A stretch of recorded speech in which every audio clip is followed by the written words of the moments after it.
നമസ്കാരം സുഹൃത്തുക്കളെ, എൻ്റെ പേര് സാഗർ. ജി എസ് ടിയുടെ ഇൻട്രൊഡക്ഷൻ വീഡിയോസിലെ രണ്ടാമത്തെ വീഡിയോ ആണിത്. ആദ്യം ചെയ്ത വീഡിയോയ്ക്ക് നിങ്ങളെല്ലാവരും വളരെ പോസിറ്റീവായിട്ടുള്ള റെസ്പോൺസാണ് തന്നത്. അതുകൊണ്ടാണ് ഇനിയും വീഡിയോ ചെയ്യാൻ തീരുമാനിച്ചത്. ഇനിയിപ്പം ഏതാണ്ട് എക്സാമിന് ഏകദേശം ഒരു 65-70 ദിവസം മാത്രമേ ഉള്ളൂ.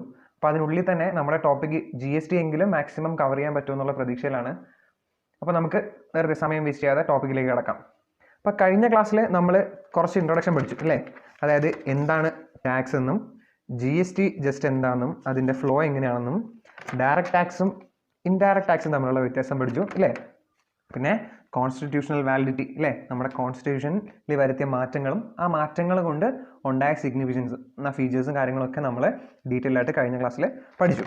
ഇനി നമുക്ക് കഴിഞ്ഞ ക്ലാസ്സിൽ ബാക്കി വെച്ചൊരു ടോപ്പിക് ഉണ്ട് അല്ലേ, ജി എസ് ടി കൗൺസിൽ അല്ലേ. കഴിഞ്ഞ വട്ടം നമ്മൾ ഐ ജി എസ് ടി പറഞ്ഞപ്പോൾ പറഞ്ഞു I G S T collect ചെയ്യാനുള്ള അധികാരം ആർക്കാണ്? സെൻട്രൽ ഗവൺമെൻറ്റിനാണ്.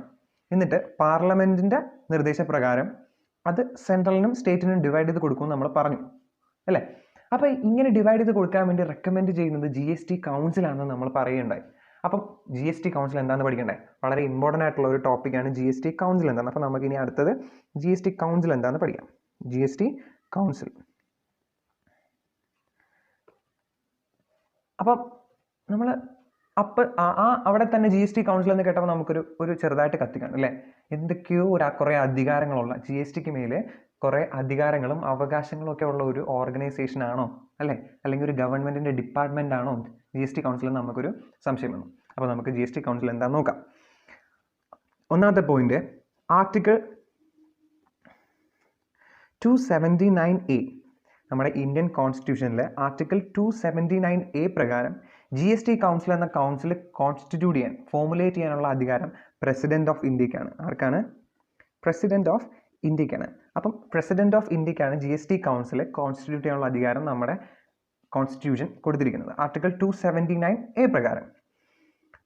അപ്പോൾ 15th September 2016 നമ്മുടെ ജി എസ് ടി കൗൺസിൽ നമ്മുടെ പ്രസിഡന്റ് ഓഫ് ഇന്ത്യ ഫോമുലേറ്റ് ചെയ്തു. 15th September 2016 president of India G S T council എന്ന് പറയുന്ന കൗൺസിൽ ഫോമുലേറ്റ് ചെയ്തു. അപ്പോൾ ജി എസ് ടി എന്ന് പറയുമ്പോഴേ നമുക്കറിയാം അതൊരു കൺകറന്റ് പവർ കൊടുത്തിരിക്കുന്ന ഒരു സാധനമാണ്. നമ്മൾ നേരത്തെ പറഞ്ഞു ആർക്കൊക്കെ? സ്റ്റേറ്റിനും സെൻട്രലിനും. അപ്പം ജി എസ് ടി കൗൺസിലും ഒരു കമ്പൈൻഡ് ഫോറം ആണ്. ആരെയൊക്കെ? സ്റ്റേറ്റ് ഗവൺമെൻറ്സിൻ്റെയും നമ്മുടെ ഇന്ത്യയുടെ സെൻട്രൽ ഗവൺമെൻറ്റിൻ്റെയും ഒരു കമ്പൈൻഡ് ഫോറം ആണ് എന്തെന്ന് പറയുന്നത് ജി എസ് ടി കൗൺസിൽ എന്ന് പറയുന്നത്.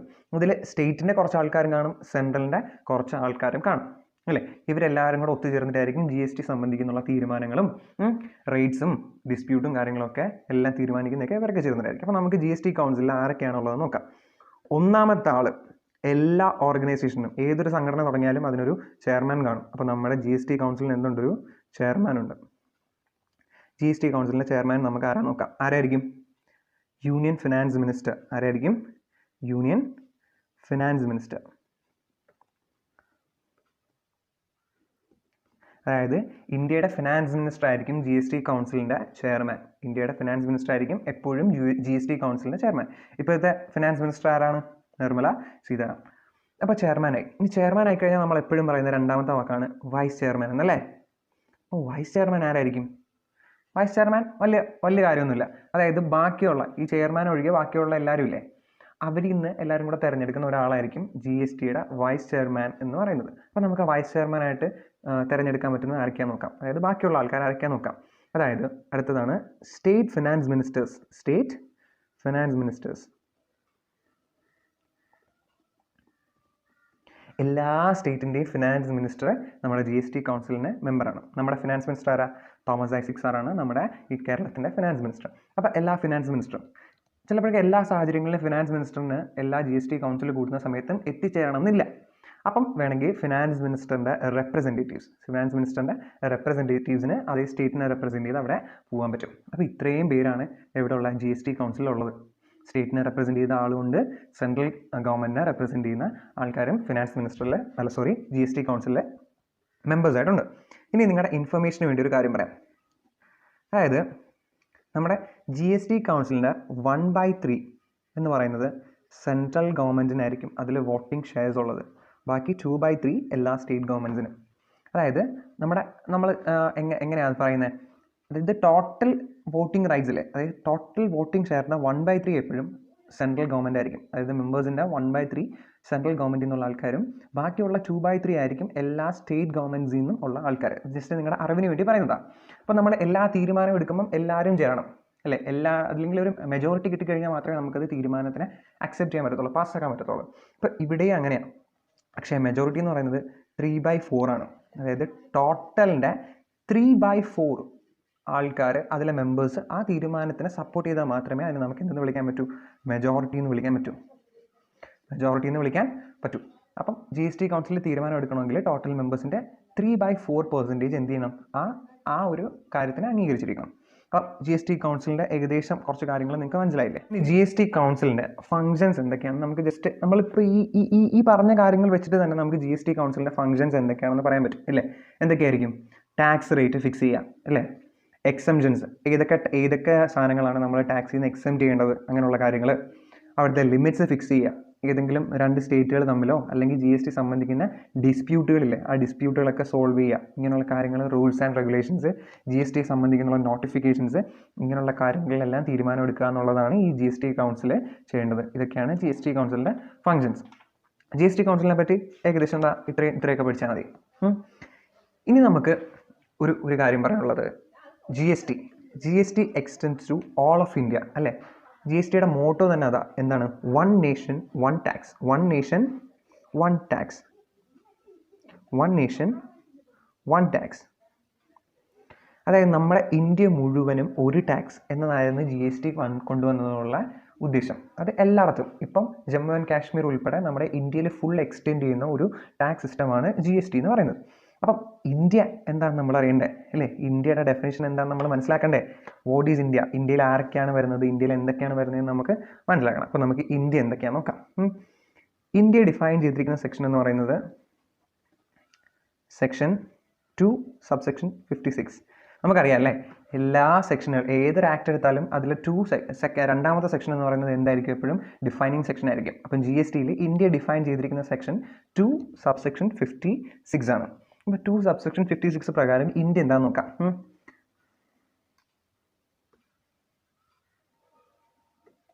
ഇതാണ് ഇന്ത്യൻ സങ്കല്പിക്കുക. ഇതിൽ നമ്മുടെ ഈ ലാൻഡ് മാസ് ഇല്ലേ, ഇതെന്തായാലും ഇന്ത്യ നമുക്കറിയാൻ പറ്റും അല്ലേ. ഈ ഒരു ഏരിയ, അതായത് ലാൻഡ് മാസിനെയും നമ്മുടെ സിയെയും കൂടെ ബന്ധിപ്പിക്കുന്ന ഈ ഒരു ഏരിയ, ഇതിനെയാണ് നമ്മൾ ബേസ് ലൈൻ എന്ന് വിളിക്കുന്നത്. ബേസ് ലൈൻ അതായത് ലാൻഡ് മാസ്. പിന്നെ നമ്മുടെ ഈ ബേസ് ലൈനിൽ നിന്ന് 12 നോട്ടിക്കൽ മൈൽസ് അതുവരെയുള്ള റീജിയനെ പറയുന്ന പേരാണ് ടെറിട്ടോറിയൽ വാട്ടർ എന്ന് പറയും. ഇവിടുന്ന് 24 നോട്ടിക്കൽ മൈൽസ് വരെയുള്ള ഈ റീജിയനെ പറയുന്ന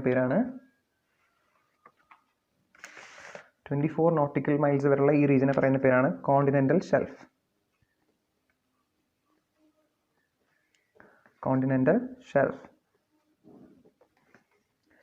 ഇവിടുന്ന്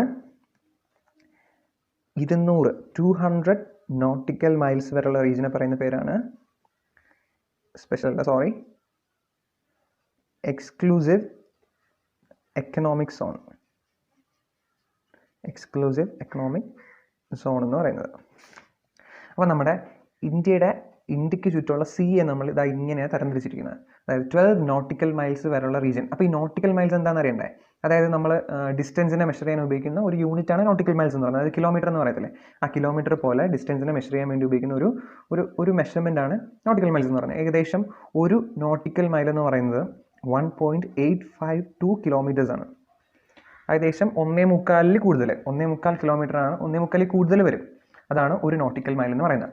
അപ്പം ഇന്ത്യയുടെ ബേസ് ലൈനിൽ നിന്ന് 12 നോട്ടിക്കൽ മൈൽസ് വരെയുള്ള കടൽ അല്ലേ, അതിനെ പറയുന്ന പേരാണ് ടെറിട്ടോറിയൽ വാട്ടർ. 24 നോട്ടിക്കൽ മൈൽസ് വരെയുള്ള പറയുന്നതിന് പേരാണ് കോണ്ടിനെന്റൽ ഷെൽഫ്. നമ്മുടെ ബേസ് ലൈനിൽ നിന്ന് 200 നോട്ടിക്കൽ മൈൽസ് വരെയുള്ള റീജിയനെ പറയുന്ന പേരാണ് എക്സ്ക്ലൂസീവ് എക്കണോമിക് സോൺ എന്ന് പറയുന്നത്. ഇതിൽ നമ്മുടെ ഈ 12 നോട്ടിക്കൽ മൈൽസ് വരെ, ഈ 12 നോട്ടിക്കൽ മൈൽസിന് മുകളിലോട്ടുള്ള എയർ സ്പേസ്, ഈ 12 നോട്ടിക്കൽ മൈൽസിന് മുകളിലോട്ടുള്ള എയർ സ്പേസ് അതെന്താണ്?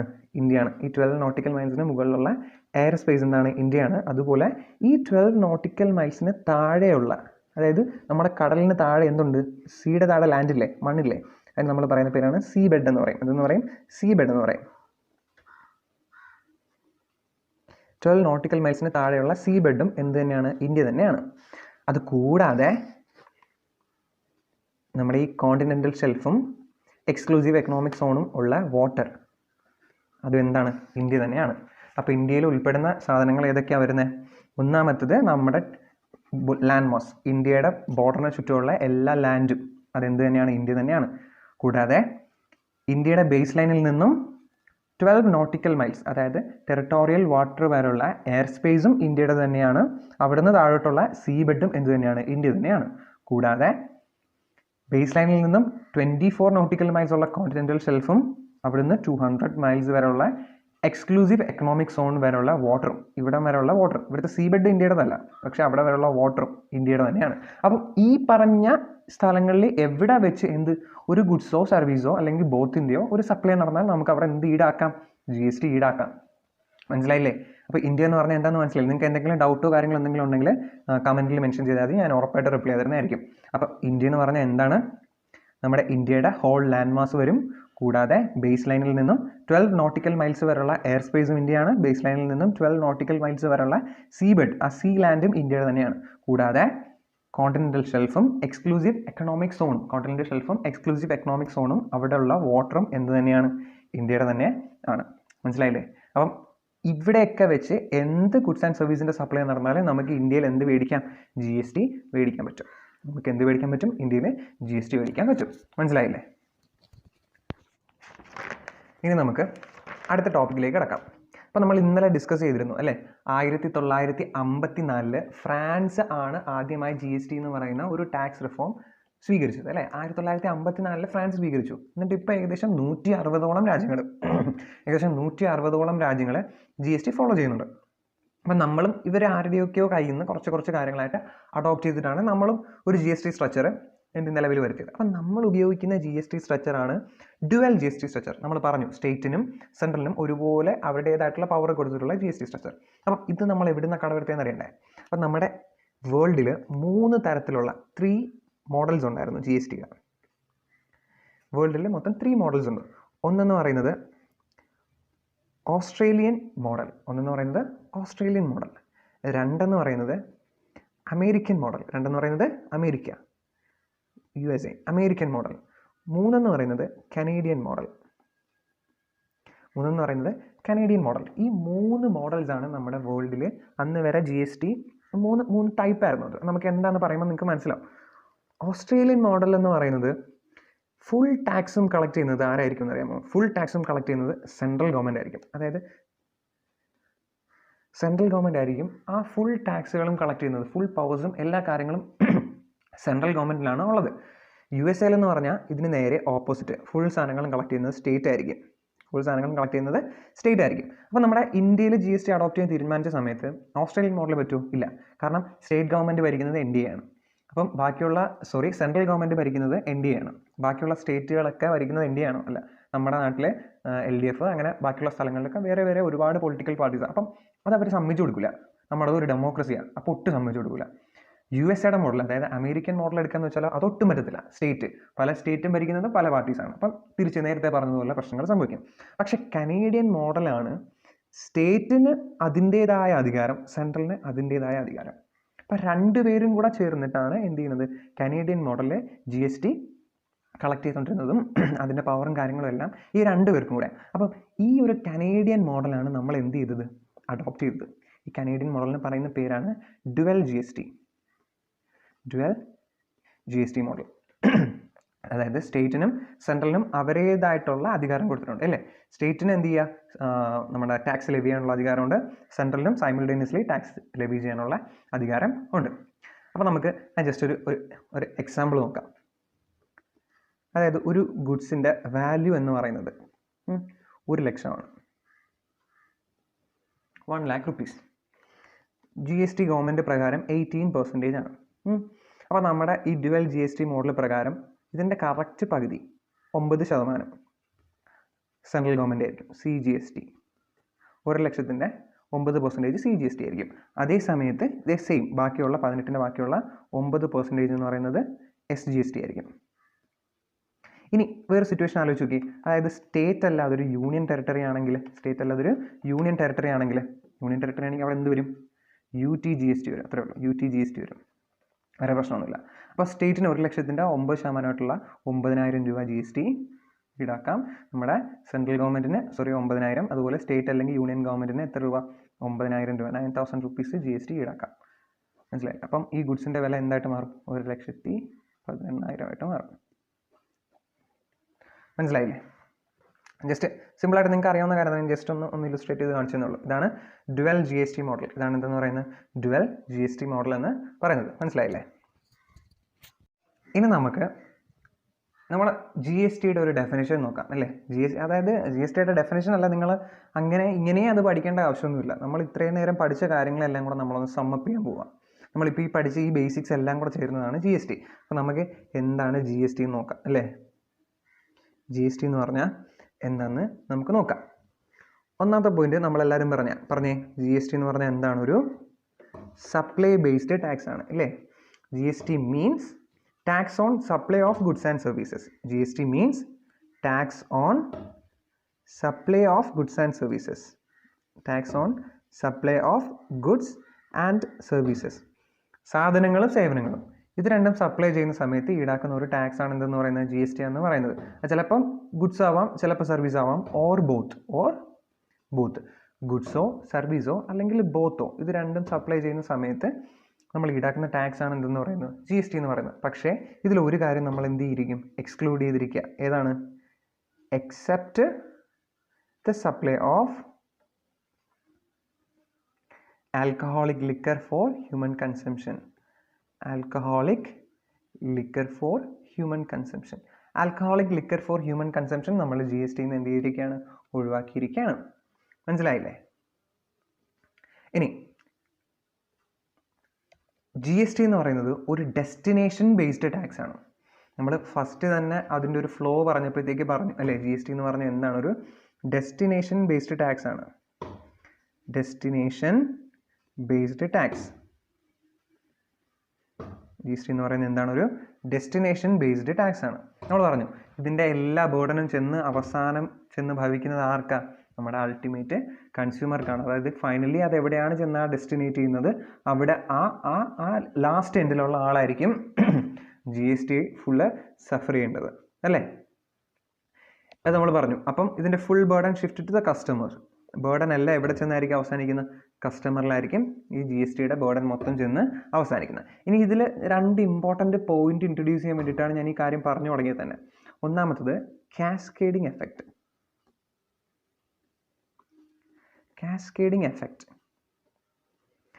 രണ്ടാമത്തത് ടാക്സ് ക്രെഡിറ്റ്.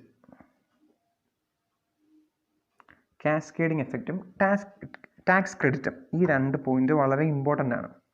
ഞാൻ എന്താണെന്ന് നിങ്ങൾക്ക് ഡീറ്റെയിൽ ആയിട്ട് പറഞ്ഞുതരാം. ഇതിൽ ഈ ടാക്സ് ക്രെഡിറ്റ് എന്ന് പറയുന്ന ഈ ഒരു സംഭവത്തിനെ വെച്ച് നമുക്ക് ഒരു ഫുൾ മൊഡ്യൂൾ തന്നെ പഠിക്കാനുണ്ട്, ഒരു ഫുൾ ചാപ്റ്റർ തന്നെ ഈ ടാക്സ് ക്രെഡിറ്റിൽ പഠിക്കാനുണ്ട്. അപ്പോൾ നമ്മൾ അവിടെ ഡീറ്റെയിൽ ആയിട്ട് പഠിക്കുമ്പോൾ ജസ്റ്റ് ഒരു ഇൻട്രൊഡക്ഷൻ മാത്രം മനസ്സിലാക്കിയാൽ മതി. അപ്പോൾ നമുക്ക് നോക്കാം ഈ കാസ്കേഡിങ് എഫക്റ്റും ടാക്സ് ക്രെഡിറ്റും എന്താണെന്ന് മനസ്സിലാക്കാം. നമുക്ക് ഈ 2 കാര്യം ഒരു എക്സാമ്പിളിലൂടെ പറഞ്ഞ് മനസ്സിലാക്കി തരാം. സപ്പോസ് ABC സ്ഥിര എക്സാമ്പിൾ അല്ലേ?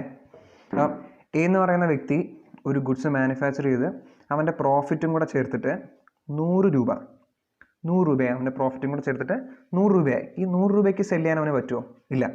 സപ്പോസ് 10% ആണ് ടാക്സ് എന്ന് വെച്ചോ. അപ്പോൾ ഈ 100 രൂപയുടെ 10% ഉള്ള 10 രൂപ അവൻ ടാക്സ് അടയ്ക്കണം. ടാക്സ് അടച്ചിട്ട് 110 രൂപയ്ക്കായിരിക്കും അവൻ ഈ സാധനം സെല് ചെയ്യുന്നത്. 110 രൂപയ്ക്ക് ബിക്ക് സെല് ചെയ്യുന്ന സപ്പോസ് എക്സാമ്പിൾ 110 രൂപയ്ക്ക് ബിക്ക് സെല് ചെയ്തു. പക്ഷെ ബി ഈ 110 അവിടെ നിൽക്കവേ എക്കായ അവൻ്റെ പ്രോഫിറ്റും അവൻ്റെ കോസ്റ്റും കൂടെ ചേർത്ത് 100 രൂപയില്ലേ?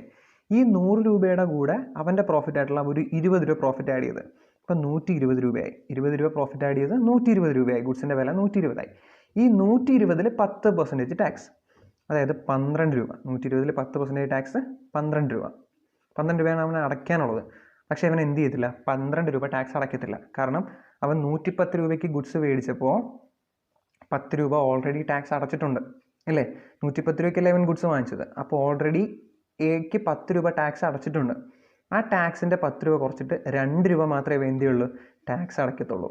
2 രൂപ മാത്രമേ ടാക്സ് ആയിട്ട് ഇവന് പേ ചെയ്യേണ്ടി വരത്തുള്ളൂ. 2 രൂപ മാത്രമേ ടാക്സ് ആയിട്ട് ബിക്ക് പേ ചെയ്യേണ്ടി വരത്തുള്ളൂ. അപ്പോൾ ഈ ഗുഡ്സിൻ്റെ വില എന്താവും, 120ഉം 12ഉം കൂടെ ചേർന്ന് 132 രൂപയാവും. ഈ 132 രൂപ ഇവൻ നേരെ സിക്ക് വിറ്റെന്ന് വെച്ചോ, 132. സി എന്തെടുക്കില്ല, ഈ 132 എന്നുള്ള വാല്യൂ എടുക്കില്ല. പകരം എന്താ എടുക്കുക, ഈ 120 എടുക്കുക. ഈ 120 അവൻ്റെ പ്രോഫിറ്റ് ആയിട്ടുള്ള ഒരു 20 കൂടെ ആഡ് ചെയ്ത് 140 രൂപയായി. 140 രൂപ. ഈ 140 മേൽ 10% GST, 14 രൂപ അല്ലേ. 14 രൂപ അടയ്ക്കുമ്പോൾ എത്ര രൂപയാണ് ഗുഡ്സിൻ്റെ വിലയാണ് വേണ്ടത്? 140, 150, 54. 154 രൂപയാണ് കൺസ്യൂമറിന് വിൽക്കുമ്പോൾ എന്ത് ചെയ്യേണ്ടത്, ഗുഡ്സിൻ്റെ വിലയാവേണ്ടത്. പക്ഷേ ഇവൻ 14 രൂപ ടാക്സ് അടയ്ക്കില്ല. ഇവൻ ഓൾറെഡി 12 രൂപ നേരത്തെ കൊടുത്തവൻ അടച്ചതാണ്. അതുകൊണ്ട് അതിൻ്റെ ബാക്കി 2 രൂപ മാത്രമേ എന്താവുള്ളൂ, ടാക്സ് അടയ്ക്കേണ്ടി വരുന്നുള്ളൂ. അപ്പോൾ നോക്കിയേ ടോട്ടൽ എത്ര രൂപ ടാക്സ് അടച്ചെന്ന്. ആദ്യം ഒരു 10 രൂപ അടച്ചു, പിന്നെ ഒരു 2 രൂപ അടച്ചു, അപ്പോൾ 12, പിന്നെ ഒരു 2 രൂപ അടച്ചു, അപ്പം 14. കണ്ടോ, ഫൈനലി കസ്റ്റമർ അടച്ച 14 രൂപ സ്പ്ലിറ്റ് ആയത് ഇങ്ങനെയാണ്. അതായത് എക്ക് ഉണ്ടായ ചിലവും അവൻ്റെ പ്രോഫിറ്റും കൂടെ കൂട്ടി അവൻ വിൽക്കാൻ വെച്ചിരുന്ന 100 രൂപ, അതിൻ്റെ 10 രൂപ അടച്ചു. പിന്നെ ബി എന്ത് ചെയ്തു, 110 എന്നല്ല, ഈ 100ൻ്റെ കൂടെ അവൻ്റെ പ്രോഫിറ്റ് ആയിട്ടുള്ള ഒരു 20 രൂപയുടെ ആഡ് ചെയ്തിട്ട് 12 രൂപയാക്കി. ആ 12ത്തിന് അഡീഷണൽ ആയിട്ട് 2 രൂപ GST അടച്ചു. മനസ്സിലായില്ലേ? ഇനി ആ സാധനം സെയിം റെപ്പിറ്റീഷനാണ് ഇവിടെ. 120നോടൊപ്പം 20 രൂപ അവൻ്റെ പ്രോഫിറ്റും കൂടെ ആഡ് ചെയ്ത് 140 ആക്കി. ഈ 140ന് 10%, 14 രൂപ GST അടയ്ക്കേണ്ടി വരുമായിരുന്നു. പക്ഷേ 12 രൂപ നേരത്തെ അടച്ചിട്ടുണ്ടായതുകൊണ്ട് ബാക്കി 2 രൂപ മാത്രമേ അവൻ അടയ്ക്കത്തുള്ളൂ. അപ്പം ഗുഡ്സിൻ്റെ വില 154 ആവും. Tax additional. അമ്മക്ക് മനസ്സിലായെന്ന് പ്രതീക്ഷിക്കുന്നു. സംഭവം കുറച്ച് കോംപ്ലക്സ് ആണ്, നമ്മൾ കുറച്ചൊന്ന് ചിന്തിച്ചു കഴിഞ്ഞാൽ മനസ്സിലാകത്തുള്ളൂ. അപ്പോൾ ഈ സിസ്റ്റമാണ് ഇപ്പോൾ നിലവിൽ GST പ്രകാരം നമ്മൾ ഫോളോ ചെയ്യുന്ന സിസ്റ്റം. ഇതാണ്. ഇപ്പോൾ മുമ്പ് എങ്ങനെയായിരുന്നെന്ന് ഞാൻ പറഞ്ഞുതരാം. മുമ്പ് 100 രൂപയിൽ 10 രൂപ ടാക്സ് അടച്ച് 110 രൂപയ്ക്ക് വിൽക്കും അല്ലേ. 110 രൂപയ്ക്ക് ബിക്ക് വിൽക്കും. ഈ ബി നേരിട്ട് ഈ 110ന് 10%, അതായത് 11 രൂപയായിരിക്കും എന്ത് ചെയ്യുന്നത്, ടാക്സ് അടയ്ക്കുന്നത്. അപ്പം 121 രൂപയായി ഗുഡ്സിൻ്റെ വില. അത് നേരെ സിക്ക് വിൽക്കും 120.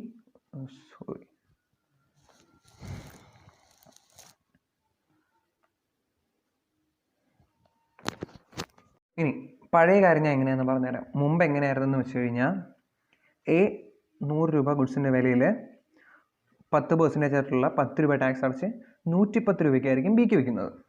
ബി എന്താ ചെയ്യുക, ഈ 110ൽ 20 രൂപ അവൻ്റെ പ്രോഫിറ്റ് ആഡ് ചെയ്യും. അപ്പം 130 രൂപയായി ഗുഡ്സിന്. പിന്നെ 10% ടാക്സ് അടയ്ക്കും. 13 രൂപ എന്ത് ചെയ്തുകൊണ്ടിരിക്കുന്നു, ടാക്സ് അടയ്ക്കുന്നു. അപ്പം നോക്കി, നമ്മൾ നേരത്തെ അടച്ചിരുന്ന സമയത്ത് 10 രൂപ ഇവിടെ ആയി.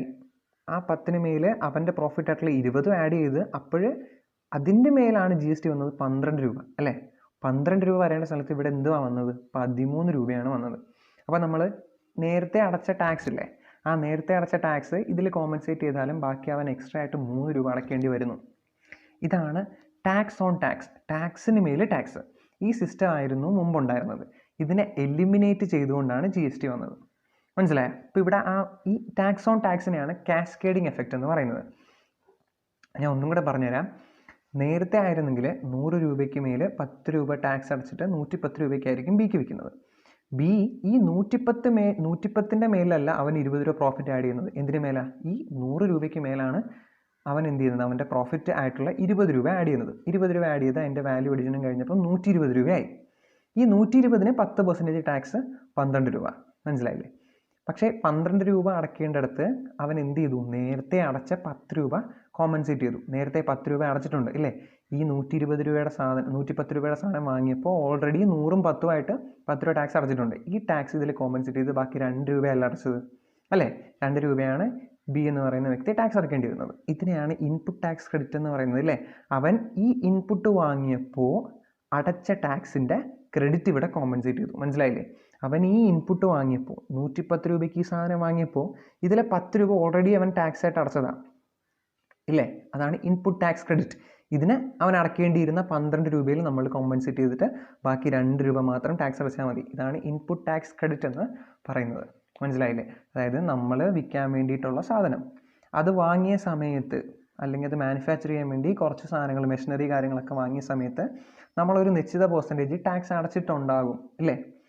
അങ്ങനെയാണെങ്കിൽ നമ്മൾ ആ ഗുഡ്സ് വിൽക്കുന്ന സമയത്ത് നമ്മൾ ടാക്സ് അടയ്ക്കേണ്ടി വരില്ലേ? ആ അടയ്ക്കുന്ന സമയത്ത് നമ്മൾ ഓൾറെഡി ആദ്യം വാങ്ങിയ ടാക്സ് നമുക്കിവിടെ ഒരു ഇൻപുട്ട് ടാക്സ് ക്രെഡിറ്റ് ആയിട്ട് എടുക്കാം. എന്നിട്ട് അത് കഴിഞ്ഞിട്ട് ബാക്കി എത്ര രൂപയാണോ ഉള്ളത് അത് മാത്രം ടാക്സ് അടച്ചാൽ മതി. അതാണ് ടാക്സ് ക്രെഡിറ്റ് എന്ന് പറയുന്നത്, അതാണ് ഇൻപുട്ട് ടാക്സ് ക്രെഡിറ്റ് എന്ന് പറയുന്നത്. കൂടാതെ ഈ ഒരു സിസ്റ്റം ഫോളോ ചെയ്യുന്നതുകൊണ്ട് എന്ത് വരില്ല? കാസ്കേഡിങ് എഫക്റ്റ് വരില്ല. അതായത് ടാക്സ് ഓൺ ടാക്സ്, ടാക്സ് അടച്ചതിന് മേൽ വീണ്ടും ടാക്സ് അടയ്ക്കേണ്ടി വരില്ല അല്ലേ? ഓക്കെ, നേരത്തെ ആണെങ്കിൽ 110, ഈ 110 മേൽ അവൻ്റെ പ്രോഫിറ്റ് ആയിട്ടുള്ള 20 ആഡ് ചെയ്ത് 130 ഈ 130ൻ്റെ 10% 13 വേണം ടാക്സ് അടയ്ക്കാൻ അല്ലേ? അപ്പം ഇവിടെ ഇപ്പോൾ ഓൾറെഡി 10 രൂപ ഇൻപുട്ട് ടാക്സ് ക്രെഡിറ്റ് അടച്ചാലും ബാക്കി 3 രൂപ ടാക്സ് അടയ്ക്കേണ്ടി വരും ഇല്ലേ? നേരത്തെ 2 രൂപ, ഇപ്പം 3 രൂപ അല്ലേ? അപ്പോൾ ടാക്സിന് മേൽ ടാക്സ് വന്നുകൊണ്ടാണ് ഇവിടെ പ്രൈസ് കൂടിയത്. അപ്പോൾ ആ ഒരു സംഭവം നമ്മൾ GST വന്നതോടുകൂടി എലിമിനേറ്റ് ആയി. ഇതിനാണ് എന്തെന്ന് വിളിക്കുന്നത്? ഇൻപുട്ട് ടാക്സ് ക്രെഡിറ്റ് എന്ന് വിളിക്കുന്നത്. പിന്നെ ടാക്സ് ഓൺ ടാക്സ് എന്ന് പറയുന്ന ഒരു സംഭവം അവിടെ എലിമിനേറ്റ് ആയി. മനസ്സിലായില്ലേ നിങ്ങൾക്ക്? എന്തെങ്കിലും ഡൗട്ട് ഉണ്ടെങ്കിൽ താഴെ കമൻറ്റ് ചെയ്താൽ മതി, ഞാൻ പറഞ്ഞുതരാം. ഇനി ഇൻപുട്ട് ടാക്സ് ക്രെഡിറ്റിനെ പറ്റി നമ്മൾ കുറച്ച് കാര്യങ്ങളൂടെ മനസ്സിലാക്കാനുണ്ട്. ഇത് ആ ഒരു ചാപ്റ്റർ വരുമ്പോൾ നമ്മൾ ഡീറ്റെയിൽ ആയിട്ട് പഠിക്കും, എങ്കിൽ കുറച്ച് ബേസിക് ആയിട്ടുള്ളൊരു കാര്യം നമ്മൾ മനസ്സിലാക്കണം. എന്താണെന്ന് ഞാൻ പറയാം. നമ്മളിവിടെ എക്സാമ്പിളിൽ പറഞ്ഞില്ലേ 10% ആണ് GST എന്ന്. അപ്പോൾ ഈ 10% GST എന്ന് നമ്മൾ ടോട്ടലായിട്ട് ഒരു റൗണ്ട് ഫിഗർ എക്സാമ്പിളിന് വേണ്ടി പറഞ്ഞതാണ് അല്ലേ?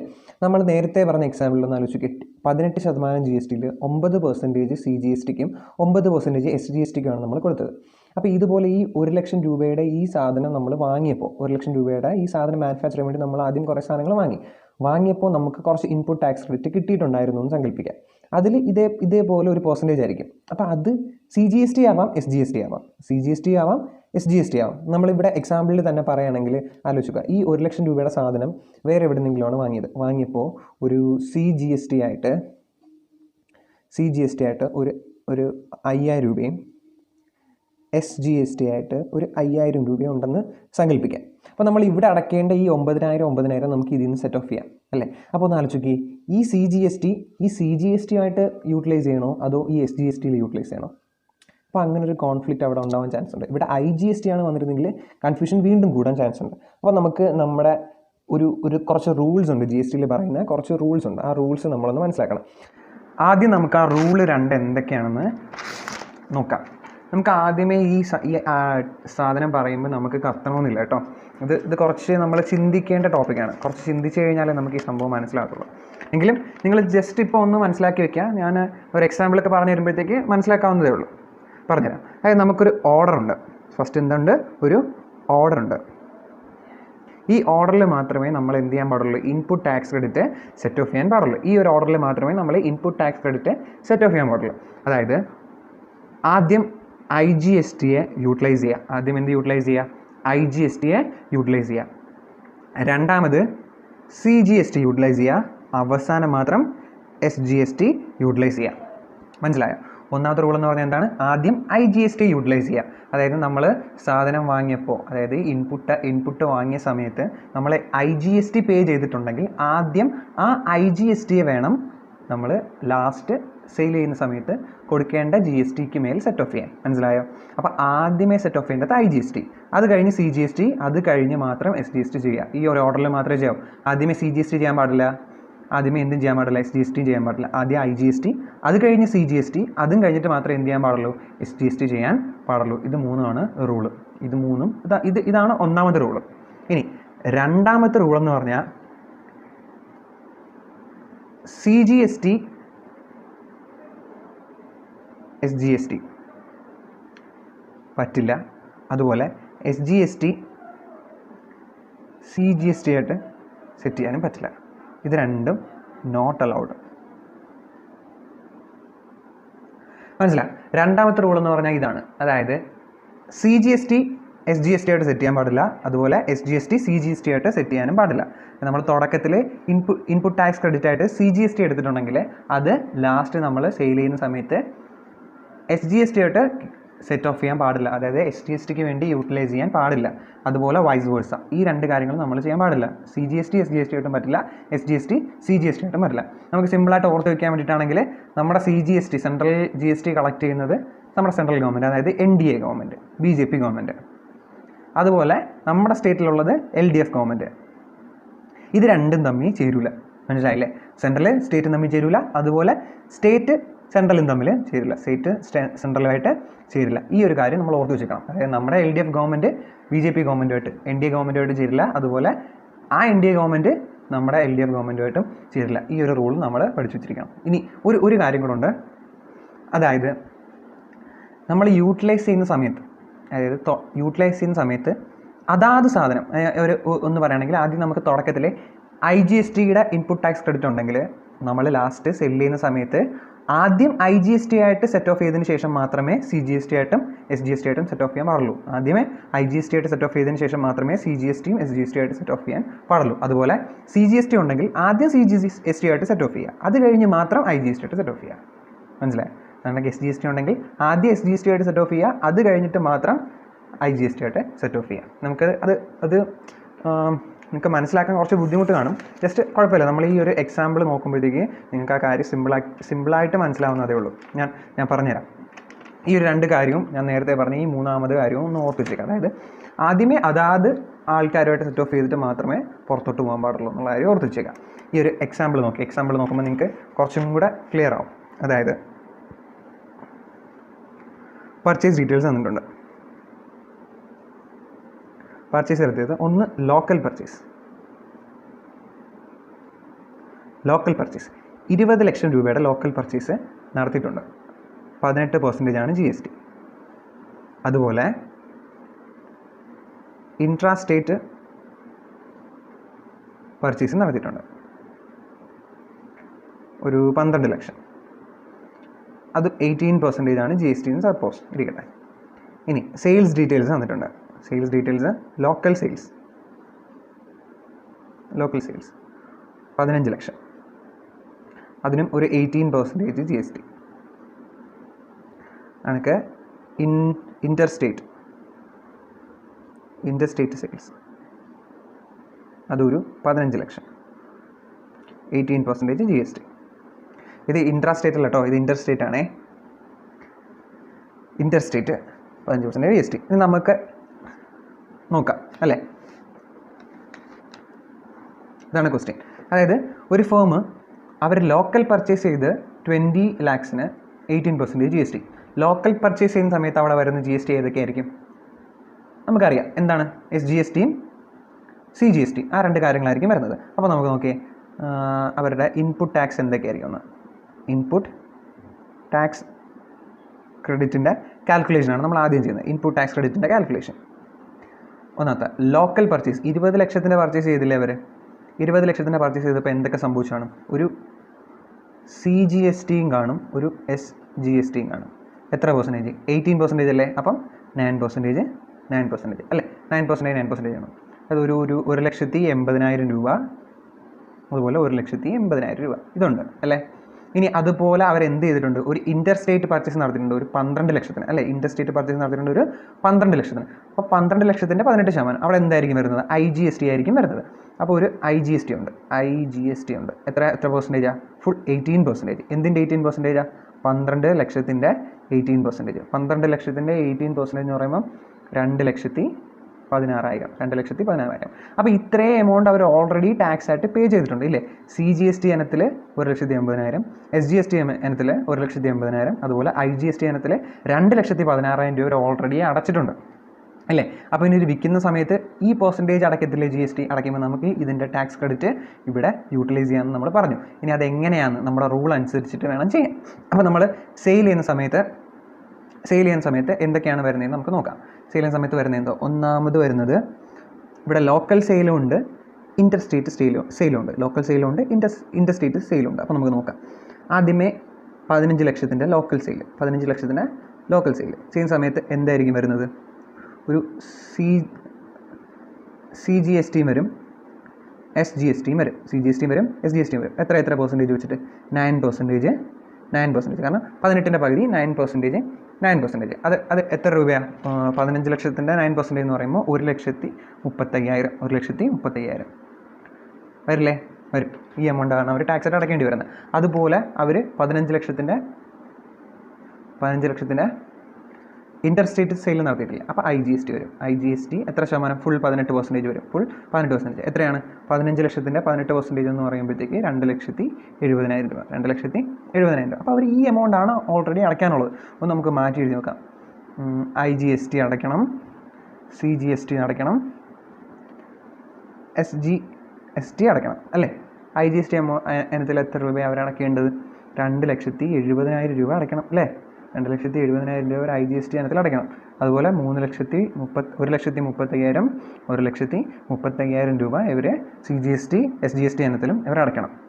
അപ്പോൾ നമ്മൾ ഇതിൽ നിന്ന് എന്ത് സെറ്റ് ഓഫ് ചെയ്യാമെന്ന് പറഞ്ഞു? ഇതിൽ നിന്ന് എന്ത് യൂട്ടിലൈസ് ചെയ്യാമെന്ന് പറഞ്ഞു? ഇൻപുട്ട് ടാക്സ് ക്രെഡിറ്റ് യൂട്ടിലൈസ് ചെയ്യാമെന്ന് പറഞ്ഞില്ലേ? Less input tax credit utilise ചെയ്യാം അല്ലേ? നമ്മൾ പറഞ്ഞു ഒന്നാമത്തെ റൂൾ എന്തായിരുന്നു? ഈ ഓർഡറിൽ മാത്രമേ നമ്മൾ സെറ്റ് ഓഫ് ചെയ്യാൻ പാടുള്ളൂ അല്ലേ? ഈ ഓർഡറിൽ മാത്രമേ നമ്മൾ സെറ്റ് ഓഫ് ചെയ്യാൻ പാടുള്ളൂ. IGST, അത് കഴിഞ്ഞ് CGST, അത് കഴിഞ്ഞ് SGST അല്ലേ? IGST, CGST, SGST ഈ ഓർഡറിൽ മാത്രമേ സെറ്റ് ഓഫ് ചെയ്യാൻ പാടുള്ളൂ. അപ്പോൾ നമ്മൾ ആദ്യമേ എന്തെടുക്കണം? IGST എടുക്കണം. ഓക്കെ, IGST നമ്മൾ 2,16,000 രൂപ അടച്ചിട്ടുണ്ട് അല്ലേ? 2,16,000 രൂപ അടച്ചിട്ടുണ്ട്. ഇനി ഒരു റൂളും കൂടെ ഉണ്ട്. മൂന്നാമത്തെ റൂൾ എന്തായിരുന്നു? നമ്മൾ പറഞ്ഞ റൂൾ എന്തായിരുന്നു? ആദ്യമേ അവനവൻ്റെ കാര്യം നോക്കുക, അത് കഴിഞ്ഞിട്ട് മാത്രം ബാക്കിയുള്ളവർക്ക് കൊടുക്കുക. ആദ്യം അവനവൻ്റെ കാര്യം നോക്കുക, അത് കഴിഞ്ഞ് ബാക്കി ഉണ്ടെങ്കിൽ മാത്രം ബാക്കിയുള്ളവർക്ക് കൊടുക്കുക എന്ന് പറഞ്ഞില്ലേ? അപ്പോൾ 2,60,000 ഇവൻ എത്രയാണ് അടയ്ക്കേണ്ടത്? 2,70,000 അടയ്ക്കണം. നമ്മൾ എത്രയേ ഉള്ളൂ? 2,16,000 ഉള്ളൂ. അപ്പോൾ നമ്മൾ അതിൽ IGSTയുടെ ഇൻപുട്ട് ടാക്സ് ക്രെഡിറ്റ് കുറച്ചു, 2,16,000 കുറച്ചു. ഇനി IGST ഉണ്ടോ? IGSTയുടെ ഇൻപുട്ട് ടാക്സ് ക്രെഡിറ്റ് ഉണ്ടോ? ഇല്ല. അവൻ കഴിഞ്ഞില്ലേ? ഇനി നമ്മളൊക്കെ IGST കഴിഞ്ഞാൽ പിന്നെ ഏതാ? CGST എത്രയാണ്? 9%. എത്രയുണ്ട്? 1,80,000. ആദ്യമേ അവനവൻ്റെത്, അത് കഴിഞ്ഞിട്ട് ബാക്കിയുള്ളവർക്ക്. അപ്പോൾ ആദ്യമേ അവനവൻ്റെ കാര്യം നോക്കാൻ പോവുക. നമ്മൾ ഏതാ കുറയ്ക്കാൻ പോകണം? ഇനി CGST എന്ന് ആദ്യം കുറയ്ക്കുക. എത്ര കുറയ്ക്കാം? 1,30,000 നമുക്ക് CGST ഇനത്തിൽ ടാക്സ് അടയ്ക്കണം. നമ്മൾ എത്ര അടച്ചിട്ടുണ്ട്? 1,80,000 അടച്ചിട്ടുണ്ട്. അപ്പോൾ എത്ര കുറച്ചാൽ മതി? നമുക്ക് ഫുൾ എമൗണ്ടും കുറയ്ക്കാം. 1,00,000 എത്ര കുറയ്ക്കാം? 30,000 ഫുൾ എമൗണ്ടും കുറയ്ക്കാം. 1,30,000 നമ്മൾ കുറച്ചു അല്ലേ? 1,30,000 കുറച്ചു. ഇവന് 1,80,000 ഉണ്ട് അല്ലേ? 1,80,000 ഉണ്ട്. അതിൽ നമ്മൾ 1,35 കുറച്ച്, ബാക്കി ഇനി ഒരു 40,000 രൂപ അവൻ്റെ ഇൻപുട്ട് ടാക്സ് ക്രെഡിറ്റ് ബാക്കി നിൽക്കൂലേ? ഒരു 40,000 രൂപ അവൻ്റെ ഇൻപുട്ട് ടാക്സ് ക്രെഡിറ്റ് ആയിട്ട് ബാക്കി നിൽപ്പില്ലേ? ആ 40,000 രൂപ ഇവന് കൊടുക്കാൻ പറ്റുമോ? ആർക്കാണ്? നമ്മുടെ സ്റ്റേറ്റിന് കൊടുക്കാൻ പറ്റുമോ? ഇല്ല, സ്റ്റേറ്റിന് കൊടുക്കാൻ പറ്റില്ല. നമ്മൾ പറഞ്ഞ് സ്റ്റേറ്റും സെൻട്രലും തമ്മിൽ ഒരിക്കലും സെറ്റ് ആവില്ല. നമ്മുടെ LDF ഗവൺമെൻറ്റും BJP ഗവൺമെൻറ്റും തമ്മിൽ ഒരിക്കലും സെറ്റ് ആവില്ല ഇല്ലേ? അപ്പോൾ ഇവന് കൊടുക്കാൻ പറ്റില്ല. പക്ഷേ ഇവന് കൊടുത്തൂടെ? IGSTക്ക് കൊടുക്കാൻ പറ്റും അല്ലേ? എത്ര രൂപ ബാക്കിക്കുന്നത്? ഒരു 40,000. ആ 40,000 നമ്മൾ ഇവന് സെറ്റ് ഓഫ് ചെയ്തു. 40,000 ഇവന് നമ്മൾ സെറ്റ് ഓഫ് ചെയ്തു. ഇനി ബാക്കിയിരിക്കുന്ന സാധനം ഏതാ? SGST അല്ലേ? ഇനി നമ്മൾ SGST സെറ്റ് ഓഫ് ചെയ്യാൻ പോകാം. SGST യൂട്ടിലൈസ് ചെയ്യാൻ പോകാം. SGST എത്രയാണ്? 1,80,000. ആദ്യമേ അവനവൻ്റെ കാര്യം, അത് കഴിഞ്ഞിട്ട് ബാക്കിയുള്ളവർ കൊടുക്കാം എന്നല്ലേ പറഞ്ഞ്? ആദ്യമേ അവനവൻ്റെ കാര്യം നോക്കണ്ടേ? നോക്കണം. ഇവിടെ 1,30,000 അടയ്ക്കാനുള്ളത്. നമ്മുടെ ക്രെഡിറ്റ് എത്ര? 1,80,000. 1,30,000 അടയ്ക്കാനുള്ളത്. നമ്മുടെ ക്രെഡിറ്റ് 1,80,000. നമ്മൾ 1,35 അടച്ചാൽ മതി. 1,35 നമ്മൾ കുറച്ചു. അപ്പോൾ ഇവനിൽ ഇനി ബാക്കി എത്ര നിൽപ്പുണ്ട് അല്ലേ? 1,80,000 അടയ്ക്കാനുള്ളടുത്ത് 1,35 പോയാൽ ഒരു 45,000 ബാക്കി നിൽപ്പുണ്ട്. ഇവന് കൊടുക്കാൻ പറ്റുമോ? ഇല്ല. പക്ഷേ എന്തിനു കൊടുക്കാം? നമ്മുടെ IGSTക്ക് കൊടുക്കാം. IGSTക്ക് ഇനി എത്രയും കൂടെ മതി? ഒന്ന് ആലോചിച്ച് നോക്കിയേ. അതായത് അവൻ അടയ്ക്കാനുള്ള 2,70,000 അല്ലേ? 2,70,000 നമ്മൾ ഓൾറെഡി 2,16 സെറ്റ് ചെയ്തു. 2,16,000 സെറ്റ് ഓഫ് ചെയ്തു. പിന്നെ ഒരു 40,000 സെറ്റ് ഓഫ് ചെയ്തു. അപ്പോൾ ഇവന് ഇനി ഒരു 9,000 കൂടെ മതി. അപ്പോൾ നമ്മൾ 9,000 ഇവന് കൊടുത്തു. അപ്പോൾ ഇനി നോക്കിയേ, വല്ലവർക്കും ബാക്കിയുണ്ടോ? IGST ഇനത്തിൽ നമ്മൾ വല്ല അടയ്ക്കണോ? വേണ്ട, നിൽ. CGST ഇനത്തിൽ വല്ല അടയ്ക്കണോ? വേണ്ട, നിൽ. SGST വല്ല അടയ്ക്കണോ? വേണ്ട, നിൽ. പക്ഷേ നമുക്ക് എന്ത് നിൽപ്പുണ്ട്? ഈ SGSTയുടെ ബാക്കി നിൽപ്പില്ലേ? അതായത് SGST ഉള്ള 1,80,000 നമ്മൾ എന്ത് മാത്രമേ യൂട്ടിലൈസ് ചെയ്തുള്ളൂ? 1,35 യൂട്ടിലൈസ് ചെയ്തു. പിന്നെ എത്ര യൂട്ടിലൈസ് ചെയ്താൽ? ഒരു 9,000 യൂട്ടിലൈസ് ചെയ്തു. അപ്പം ബാക്കി എത്രയാണ് ഉള്ളത്? ഒരു 36,000 രൂപ. ഒരു 36,000 രൂപ ഇൻപുട്ട് ടാക്സ് ക്രെഡിറ്റ് ബാക്കി നിൽപ്പുണ്ട്. മനസ്സിലായില്ലേ? ഇത് നമുക്ക് അടുത്ത വർഷത്തേക്ക് ക്യാരി ഫോർവേഡ് ചെയ്യാം. അപ്പോൾ നിങ്ങൾക്ക് മനസ്സിലായി കാണത്തില്ലേ? ചെറുതായിട്ട് ഞാൻ ഒന്നും കൂടെ പറഞ്ഞുതരാം സിമ്പിളായിട്ട്. നോക്കി, ഒരു ഫേം അവർ ലോക്കൽ പർച്ചേസ് നടത്തി 20 ലക്ഷത്തിന് 18% GST. അതുപോലെ ഇൻ്റർ സ്റ്റേറ്റ് പർച്ചേസ് നടത്തി 12 ലക്ഷത്തിന് 18% GST. അപ്പോൾ നമ്മൾ ഈ രണ്ട് കാര്യങ്ങൾക്ക് പർച്ചേസ് ചെയ്തപ്പോൾ നമ്മൾ ഓൾറെഡി അടച്ചിട്ടുള്ള GST എമൗണ്ട് എത്രയാണെന്ന് ആദ്യം കണ്ടുപിടിക്കുക. പർച്ചേസ് ചെയ്ത സമയത്ത് അടച്ചിട്ടുള്ള GST എമൗണ്ട് എത്രയാണെന്ന് ആദ്യം കണ്ടുപിടിക്കാം. നമ്മൾ അതവിടെ കണ്ടുപിടിച്ചു ഇല്ലേ? ആദ്യം 20 ലക്ഷത്തിന് ലോക്കൽ പർച്ചേസ് ആയതുകൊണ്ട് CGST SGST വരും. 1,80,000 1,80,000 നമ്മൾ ഓൾറെഡി അടച്ചതാണ്. ഇനി ഇൻ്റർ സ്റ്റേറ്റ് പർച്ചേസിന് 18%, 12 ലക്ഷത്തിൻ്റെ 18%, ഒരു 2,60,000 രൂപ IGST ഇനത്തിൽ അടച്ചിട്ടുണ്ട്. അപ്പോൾ ഇത്രയും എമൗണ്ട് നമ്മൾ ഓൾറെഡി അടച്ചിട്ടുണ്ട്. ഇത്രയും എമൗണ്ടിൻ്റെ ഇൻപുട്ട് ടാക്സ് ക്രെഡിറ്റ് നമുക്ക് എടുക്കാനുള്ള റൈറ്റ് ഉണ്ട്. ഇൻപുട്ട് ടാക്സ് ക്രെഡിറ്റ് എടുക്കാനുള്ള റൈറ്റ് ഈ ഫേമിനുണ്ട്. അപ്പോൾ ഇനി അവൻ സെയിൽ ചെയ്യുന്ന സമയത്ത് എത്ര എമൗണ്ടാണ് പല ഇനത്തിൽ GST അടക്കേണ്ടത് എന്ന് കണ്ടുപിടിക്കുക. ലോക്കൽ സെയിൽ നടത്തുന്ന സമയത്ത് അവൻ CGST SGST ആണ് വരുന്നത് അല്ലേ. ലോക്കൽ സെയിൽ നടത്തുന്ന സമയത്ത് CGSTയും SGST ആണ് വരുന്നത്. 18%, അതുകൊണ്ട് 9%, 9%, 1,30,000, 1,30,000. അത് കഴിഞ്ഞ് ഇൻ്റർ സ്റ്റേറ്റ് സെയിൽ 15 ലക്ഷത്തിനല്ലേ. ആ 15 ലക്ഷത്തിന് നമ്മൾക്ക് എന്താ വരുന്നത്, ഇൻ്റർ സ്റ്റേറ്റ് സെയിൽ ആയതുകൊണ്ട് അതിന് IGST ആണ് വരുന്നത്. IGST എത്ര പെർസെൻറ്റേജ്, 18%. 15 ലക്ഷത്തിൻ്റെ 18% ആയിട്ടുള്ള 2,70,000 രൂപ എന്താണ് IGST എമൗണ്ടിൽ നമ്മൾ അടയ്ക്കേണ്ടി വരുന്നു. അപ്പോൾ നോക്കിയേ, 2,70,000, 1,30,000, 1,30,000. ഇനി നമ്മൾ നമ്മുടെ റൂളിലോട്ട് ഒന്ന് നോക്കാം. നമ്മുടെ റൂൾ എന്താ പറഞ്ഞേക്കുന്നത്, ഈ ഓർഡറിൽ വേണം സെറ്റ് ഓഫ് ചെയ്യാൻ. ആദ്യമേ IGST, പിന്നെ CGST, അത് കഴിഞ്ഞ് SGST. ആദ്യം IGST, പിന്നെ CGST, പിന്നെ SGST. അപ്പോൾ നമ്മൾ ആദ്യമേ എങ്ങോട്ട് വന്നു, IGSTയിലേക്ക് വന്നു. IGST എത്രയാണ്, 2,16,000. ഇനി നമ്മൾ അടുത്ത റൂള് എന്താണ്, നമ്മുടെ അടുത്ത റൂള് ആദ്യം അവനവൻ്റെ കാര്യം, അത് കഴിഞ്ഞിട്ട് ബാക്കിയുള്ളവർക്ക്. ആദ്യം അവനവൻ്റെ കാര്യം, അത് കഴിഞ്ഞിട്ട് ബാക്കിയുള്ളവർക്ക്. അപ്പം നമ്മൾ നേരെ IGST ഇട്ട് കൊണ്ടുവന്നു. 1,16,000 നമ്മൾ ഇവിടുന്ന് ലെസ് ചെയ്തു. ഇവന് ബാക്കി എല്ലാം ഉണ്ടോ, ബാക്കിയൊന്നുമില്ല. അതുകൊണ്ട് അവൻ്റെ കോട്ട കഴിഞ്ഞു. 1,16,000 സെറ്റ് ഓഫ് ചെയ്തു. പക്ഷേ നമ്മൾ 2,70,000 പേ ചെയ്യാനുള്ളത്. 2,16 ഓൾറെഡി പേ ചെയ്തിട്ടുള്ളൂ. അപ്പോൾ അവൻ ഇനിയും ബാക്കി നിൽപ്പുണ്ട്. അപ്പോൾ IGSTയുടെ കാര്യം കഴിഞ്ഞു. ഇനി നമ്മൾ വരേണ്ടത് രണ്ടാമത്തെ സാധനം ഏതാ, CGST. ഇനി നമ്മൾ CGSTയിലേക്ക് നോക്കാം. CGST 1,80,000. അപ്പോൾ നമ്മുടെ അടുത്ത റൂൾ ആദ്യം അവനവൻ്റെ കാര്യം, നേരെ നമ്മൾ CGSTയിൽ വന്നു. CGST 1,35 മതി. നമ്മുടെ എത്ര നിൽപ്പുണ്ട്, 1,80 നിൽപ്പുണ്ട്. അതുകൊണ്ട് 1,35 കുറയ്ക്കുക. അപ്പോൾ ഇവന് കുറച്ച് സർപ്ലസ് ഇല്ലേ, 1,35 മതി. നമ്മുടെ കയ്യിൽ എത്ര ഉണ്ട്, 1,80 ഉണ്ട്. അപ്പോൾ അവന് ബാക്കി സർപ്ലസ് ഇല്ലേ. ആ ബാക്കി സർപ്ലസ് 40,000 നമുക്ക് ആർക്ക് കൊടുക്കാം, IGSTക്ക് കൊടുക്കാം. അതായത് ആർക്ക് കൊടുക്കാൻ പാടില്ല, CGST കൊടുക്കാൻ പാടില്ല. നമ്മൾ പറഞ്ഞു ആരൊക്കെയാണ്, LDFും NDAയും. LDFും BJPയും തമ്മിൽ സെറ്റ് ആവില്ല, BJP LDFും തമ്മിലും സെറ്റ് ആവില്ല. അതുകൊണ്ട് നമ്മൾ 45 ബാക്കി ആർക്ക് കൊടുത്തു, IGSTക്ക് കൊടുത്തു. അപ്പോൾ IGSTക്ക് 1,16 45 1,70 ആവാൻ വേണ്ടിയിട്ട് 2,70 ആവാൻ വേണ്ടിയിട്ട് അവനൊരു 9,000 രൂപയുടെ കുറവും കൂടെ ഉണ്ട്. അതവിടെ നിൽക്കട്ടെ. ഇനി നമ്മൾ എന്താ നോക്കണ്ട, IGSTയും കഴിഞ്ഞു, CGSTയും കഴിഞ്ഞു. ഇനി നമ്മൾ SGST നോക്കാം. SGST നോക്കിയപ്പോഴത്തേക്ക് നമുക്ക് 1,80,000 രൂപ SGST ഇനത്തിൽ നമ്മൾ പേ ചെയ്തിട്ടുണ്ട്. അപ്പോൾ നമ്മൾ നേരെ ആദ്യം അവനവൻ്റെ കാര്യം SGSTയിലോട്ട് വരിക. SGST 1,35 അടയ്ക്കണമായിരുന്നു. നമ്മൾ 1,35 ഓൾറെഡി അടച്ചിട്ടുണ്ട്, 1,80 അടച്ചിട്ടുണ്ട്. അതുകൊണ്ട് 1,35 കൊടുത്തു. ഇനി ബാക്കി എത്ര നമ്മുടെ നിൽപ്പുണ്ട്, 1,35ൻ്റെ ബാക്കി ഒരു 45,000 രൂപ നിൽപ്പുണ്ട് ഇല്ലേ. 40,000 നിൽപ്പുണ്ട്. അത് CGSTയോട് സെറ്റ് ഓഫ് ചെയ്യേണ്ട കാര്യമുണ്ടോ, ഇല്ല. കാരണം അവർ തമ്മിൽ സെറ്റ് ആവില്ല. അതുമല്ല ഓൾറെഡി CGST ഒന്നും ഇല്ല. ഇനി അത് കഴിഞ്ഞ് നമ്മൾ IGSTയിലോട്ട് പോകാം. IGST എത്രയുടെയും കൂടെ കുറവുണ്ടായിരുന്നു, ഒരു 9,000 കുറവുണ്ടായതുകൊണ്ട് നമ്മൾ 9,000 ഇവിടെ സെറ്റ് ഓഫ് ചെയ്ത് അത് കഴിഞ്ഞിട്ട് ബാക്കി ഒരു 36,000 ഇൻപുട്ട് ടാക്സ് ക്രെഡിറ്റ് ഇപ്പോഴും ബാക്കി നിൽപ്പുണ്ട്. അത് വരുന്ന അടുത്ത ഫ്യൂച്ചറിലേക്ക് വേണ്ടി നമുക്ക് എന്ത് ചെയ്യാം, ക്യാരി ഫോർവേഡ് ചെയ്യാം. മനസ്സിലായില്ലേ, കുറച്ചൊന്ന് ചിന്തിച്ച് നോക്കിയാൽ മതി, നമുക്ക് മനസ്സിലാവും. ഇനി എന്തെങ്കിലും ഡൗട്ട് ഉണ്ടെങ്കിൽ നിങ്ങൾ ചോദിച്ചാൽ മതി, ഞാൻ പറഞ്ഞുതരാം. ഇനി നമുക്ക് ഈ ഇൻപുട്ട് ടാക്സ് ക്രെഡിറ്റിൻ്റെ ഒരു ക്വസ്റ്റ്യനും കൂടെ നോക്കാം അല്ലേ. ഒരു ക്വസ്റ്റ്യൻ കൂടെ നോക്കിയിട്ട് നമുക്ക് ഈ വീഡിയോ ഇവിടെ വൈൻഡപ്പ് ചെയ്യാം. ബാക്കി നമുക്ക് അടുത്ത വീഡിയോയിൽ കാണാം. ജസ്റ്റ് ഒരു ക്വസ്റ്റ്യൻ കൂടെ സിമ്പിളായിരിക്കും, നിങ്ങളൊന്ന് ചെയ്യാൻ നോക്കുക, സ്വന്തമായിട്ട് ചെയ്യാൻ പറ്റുമെന്ന് നോക്കുക. ആദ്യമേ ഞാൻ ഈ ക്വസ്റ്റ്യൻ എഴുതിയതിന് ശേഷം നിങ്ങൾ ഈ വീഡിയോ പോസ്റ്റ് ചെയ്തിട്ട് സ്വന്തമായിട്ട് ചെയ്യാൻ പറ്റുമെന്ന് നോക്കുക. Okay, simple question. ഒന്നാമത്, ഇൻ്റർ സ്റ്റേറ്റ് പർച്ചേസ്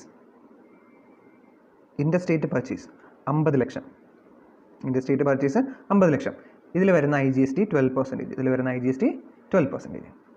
ഇനി അവൻ്റെ സെയിൽസ് ഡീറ്റെയിൽസ് ആണ് തന്നിരിക്കുന്നത്. സെയിൽസ് ഡീറ്റെയിൽസ് ഒന്ന്, അവൻ എന്തുണ്ട്, ഇൻ്റർ സ്റ്റേറ്റ് സെയിൽസ് ഒരു 30 ലക്ഷത്തിന്. ഇൻ്റർ സ്റ്റേറ്റ് സെയിൽസ് ഒരു 30 ലക്ഷത്തിന്, അതിന് 12%. അതുപോലെ ഇൻട്രാ സ്റ്റേറ്റ് സെയിൽ 40 ലക്ഷം. ഇൻട്രാ സ്റ്റേറ്റ് സെയിൽ 40 ലക്ഷം, അതും 12%. അതും 12%. അങ്ങനെയാണെങ്കിൽ ഇവിടെ എങ്ങനെ വരുമെന്ന് നോക്കാം. നിങ്ങൾ ആദ്യമേ വീഡിയോ പോസ് ചെയ്തിട്ട് ഈ ക്വസ്റ്റ്യൻ നോക്കിയിട്ട് ഒന്ന് സ്വന്തമായിട്ട് ചെയ്യാൻ പറ്റുമോ നോക്കുക അല്ലേ. അപ്പോൾ എല്ലാവരും ട്രൈ ചെയ്തെന്ന് ഞാൻ വിചാരിക്കുന്നു. നിങ്ങൾ പോസ്റ്റ് ചെയ്തിട്ട് ആത്മാർത്ഥമായിട്ട് ചെയ്യാൻ നോക്കട്ടോ, ഞാൻ പറഞ്ഞുതരാം. ഇനി നമുക്ക് ചെയ്ത് നോക്കാം. ആദ്യം എന്ത് ചെയ്യുക, അവൻ അടച്ചിട്ടുള്ള ഇൻപുട്ട് ടാക്സ് ക്രെഡിറ്റ് എത്രയാണെന്ന് കണ്ടുപിടിക്കുക അല്ലേ. Calculation of input tax